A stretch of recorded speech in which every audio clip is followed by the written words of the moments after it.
वसुंधरा राजे सिंधिया, राजकुमारी दिया, गजेंद्र सिंह शेखावत, बाबा बालकनाथ, राज्यवर्धन सिंह राठौड़, राजेंद्र सिंह राठौड़, सीपी जोशी, ओम बिरला, अश्विनी वैष्णव। इन सभी नामों में क्या समानता है? एक ही समानता है कि ये सब राजस्थान में अगर बीजेपी जीतती है तो मुख्यमंत्री की रेस में शामिल हैं, या फिर कोई 10वां नाम अचानक सामने आ जाएगा। बड़ी खबर बताने वाला हूं आपको। नमस्कार, मैं हूं आपका दोस्त विजय विद्रोही। आप मुझसे जुड़ चुके हैं, इसके लिए आप सबका तहे दिल से शुक्रिया। और अगले 8-10 मिनट मैं आपसे जुड़े रहने की कोशिश करूंगा।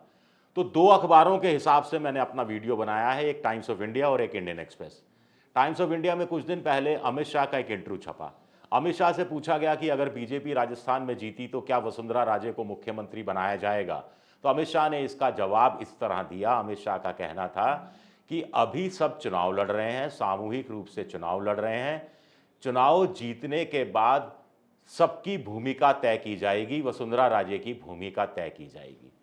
अब इस जवाब के 1000 मतलब निकाले जा सकते हैं। अगर आप वसुंधरा समर्थक हो तो आप कह सकते हो कि मुख्यमंत्री बनाए जाने की संभावना से इनकार नहीं किया है अमित शाह ने।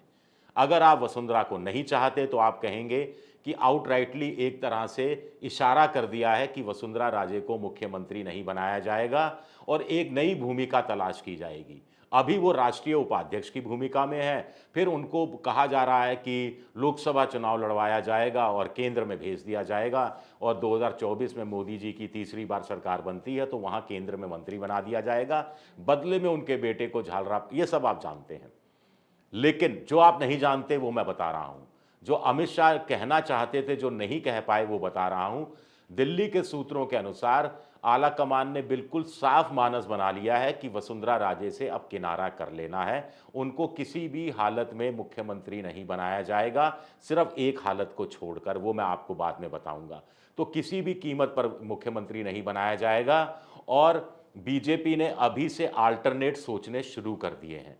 कुछ लोग कह रहे हैं कि किसी महिला को मुख्यमंत्री के रूप में प्रोजेक्ट किया जा सकता है, या फिर आगे राजस्थान की कमान सौंपने की दिशा में तैयार किया जा सकता है। क्या वो नाम राजकुमारी दिया का है? कुछ लोग कह रहे हैं कि बीजेपी को एक ओबीसी मुख्यमंत्री की तलाश है।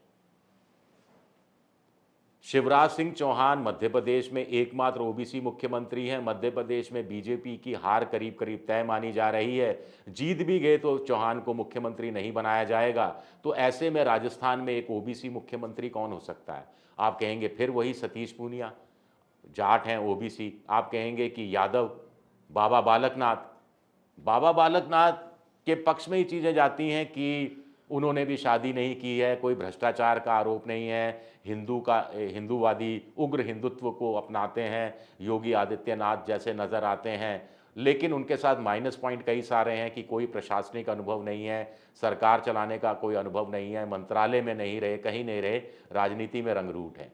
लेकिन वसुंधरा को हम क्यों नकार रहे हैं, या सूत्र क्या कह रहे हैं, या आलाकमान ने वसुंधरा को लेकर क्या नीति रणनीति बनाई है? सूत्रों का कहना है कि आला कमान ने वसुंधरा को टिकट इसलिए दे दिया और उनके समर्थकों को इसलिए टिकट दे दिया ताकि वसुंधरा काबू में रहे, लिमिट्स में रहे, और विद्रोह करने की, बागी तेवर अपनाने की कोशिश नहीं करे, उनको खुश रखा जाए। आला कमान ने प्रदेश के नेताओं को भी यही निर्देश दिया है कि वसुंधरा को नाराज नहीं किया जाए, उनके हाथ जोड़कर उनसे बात की जाए, सर झुकाकर अभिवादन अभिवादन किया जाए, लेकिन वसुंधरा के किसी निर्देश को, किसी आज्ञा का पालन भी नहीं किया जाए, और केंद्र से हर चीज की आज्ञा ली जाए।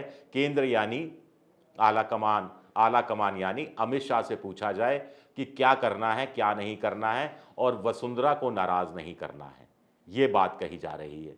कुछ लोग कह रहे हैं कि आला कमान को एक ऐसा मुख्यमंत्री चाहिए जो उनके कहे अनुसार काम कर सके, उनके कहने पर उनका एक तरह से मोहरा बनकर रहे, और इस खांचे में वसुंधरा राजे किसी भी स्थिति में फिट नहीं बैठती हैं, क्योंकि वो आला कमान के निर्देश पर राज करेंगी, ऐसा सोचना भी असंभव है। हाँ, एक शर्त, अगर बीजेपी 99 के फेर में अटक गई और वसुंधरा भी एक तरह से जिद पर अड़ गई, तो खेल हो सकता है। ये स्थितियां बनेंगी नहीं बनेंगी, इसकी संभावना आज की तारीख में तो बेहद कम नज़र आ रही है, लेकिन राजनीति संभावनाओं का खेल है। अब बचा गजेंद्र सिंह शेखावत। आलाकमान बहुत चाहता है गजेंद्र सिंह शेखावत को, लेकिन क्या करे आलाकमान, संजीवनी घोटाले में फंसे हुए हैं। तो ऐसे शख्स को जो एक दाग लगा हो, उसको कैसे मुख्यमंत्री बना दें। दूसरा, जब पूरे देश भर में ओबीसी की राजनीति चल रही है, दलितों की राजनीति चल रही है, आदिवासियों को बीजेपी आगे बढ़ाने के फेर में है, दलित राजनीति को आगे बढ़ाने के फेर में है, ओबीसी को, तो ऐसे में एक राजपूत नेता कैसे फिट बैठ जाएगा। इस कारण वो कमाल है, राजस्थान में भैरव सिंह शेखावत राजपूत मुख्यमंत्री बने, वसुंधरा राजपूत जाट जो भी आप कहिए, वो मुख्यमंत्री 2 बार रही, भैरव सिंह जी टुकड़ों टुकड़ों में 3 बार रहे, लेकिन राजपूत कैटेगरी का होने के कारण रिजेक्ट हो जाते हैं गजेंद्र सिंह शेखावत, क्योंकि राजनीति उस रूप में बदल गई है। यही हालत है राज्यवर्धन राठौड़ के साथ, यही हालत है राजेंद्र सिंह राठौड़ के साथ भी, जो कम से कम ज़्यादा प्रभावी हैं राज्यवर्धन के मुकाबले, नेता प्रतिपक्ष हैं। तो फिर ओबीसी, बाबा बालकनाथ, मैंने बता दिया माइनस पॉइंट क्या है जिससे उनका मुख्यमंत्री बनना लगभग असंभव है। सतीश पूनिया पहली बात तो अपनी सीट को लेकर फंसे हुए हैं, दूसरा नेता रहे वो बीजेपी के प्रदेश अध्यक्ष रहे, लेकिन किसी जाट को मुख्यमंत्री बना दे, ये भी कुछ असंभव नज़र आता है बीजेपी की नज़र से, कांग्रेस की नज़र से भी हम ये देखते रहे हैं। अब फिर कौन बचता है, डार्क हॉर्स की बात कर ली जाए। आप कहेंगे ओम बिरला, सक्रिय भी हैं, बीच बीच में आते भी रहते हैं। अभी कोटा है तो गहलोत ने शिकायत कर दी एक तरह से पत्रकारों से बातचीत के दौरान, लेकिन ओम बिरला लोकसभा के स्पीकर हैं और जिस ढंग से वो वहाँ पर काम कर रहे हैं, उनको छोड़ना नहीं चाहेंगे नरेंद्र मोदी, तो उनकी संभावना भी खत्म होती है। तो कॉम्प्रोमाइजिंग कैंडिडेट के रूप में एक ओम बिरला का नाम जो रिजेक्ट किया जाता है इस बिना पर, लेकिन ओम बिरला के कहने पर जिनको प्रदेश अध्यक्ष बनाया गया सीपी जोशी, उनका दांव चल सकता है कॉम्प्रोमाइजिंग कैंडिडेट के रूप में। सबको साथ में लेकर चलते हैं, मृदभाषी हैं, अनुभव भी ठीक ठाक है, केंद्र में लोकसभा के सदस्य रहते हुए जो अलग अलग कमेटियों के भी वो मेंबर अध्यक्ष कहीं रहे हैं, तो इस कारण थोड़ा बहुत उनको इस बात का ज्ञान भी है और वो केंद्र के कहने पर चलेंगे। केंद्र ने ही उनको प्रदेश अध्यक्ष बनाया है, तो वहाँ से कोई ऐतराज़ नहीं होगा। लेकिन अंत में एक और चौंकाने वाला नाम है जो बीजेपी की सूत्रों के अनुसार जो ओबीसी की राजनीति है उस खांचे में भी फिट बैठते हैं, वो है रेल मंत्री अश्विनी वैष्णव।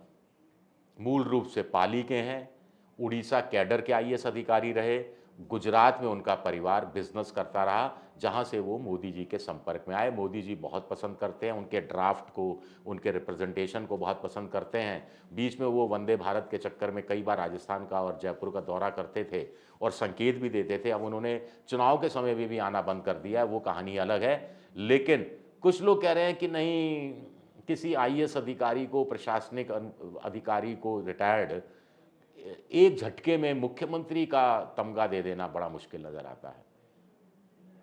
राजपूत नेताओं की जो मैंने बात की, तो उनका नंबर इसलिए भी कट जाता है क्योंकि उत्तराखंड में पुष्कर सिंह धामी भी राजपूत हैं, फिर योगी आदित्यनाथ उत्तर प्रदेश में वो भी राजपूत हैं, और नॉर्थ की बेल्ट में और कोई स्टेट ऐसा है नहीं जहां बीजेपी रूल कर रही हो। हरियाणा में तो खट्टर हैं, मध्य प्रदेश, छत्तीसगढ़ में बीजेपी है नहीं से मतलब माना जा रहा है 3 दिसंबर के बाद भी नहीं रहेगी। झारखंड में नहीं है, बिहार में नहीं है। तो इस कारण उत्तर भारत के 3 स्टेट हैं आपके पास बड़े और तीनों में राजपूत, तो ये नहीं चलेगा। तो ये कॉम्बिनेशन भी काम आ रहा है और ऐसे में कोई एक नया चेहरा कौन होगा? क्या बीजेपी फंसी तो वसुंधरा राजे होंगी और बीजेपी आराम से निकल गई तो बीजेपी भी आराम से आलाकमान जेब से एक नाम निकालेगा जो चौंका देगा, हमें आपको भी चौंका देगा। हमें भी जाके गूगल पर टाइप करके देखना पड़ेगा कि आखिर ये शख्स है कौन जिसे राजस्थान का मुख्यमंत्री बना दिया गया है। शुक्रिया मेरा ये वीडियो देखने के लिए, बहुत बहुत शुक्रिया। अगर मेरा ये वीडियो पसंद आए तो लाइक कीजिए, सब्सक्राइब कीजिए, शेयर कीजिए, बेल जैसी आकृति, घंटी जैसी आकृति दबा दीजिए ताकि नया वीडियो आए तो नोटिफिकेशन के ज़रिए आपको पूरी जानकारी पहले से मिल जाए। आप मेंबरशिप ड्राइव में जा सकते हैं, मेरी कुछ वित्तीय मदद कर सकते हैं। और इंस्टाग्राम पर मैं विजय विद्रोही 7 के नाम से हूँ, एक्स यानी ट्विटर पर विद्रोही 7 के नाम से हूँ, फेसबुक पर मेरा पेज है विजय विद्रोही पेज। शुक्रिया, बहुत बहुत शुक्रिया।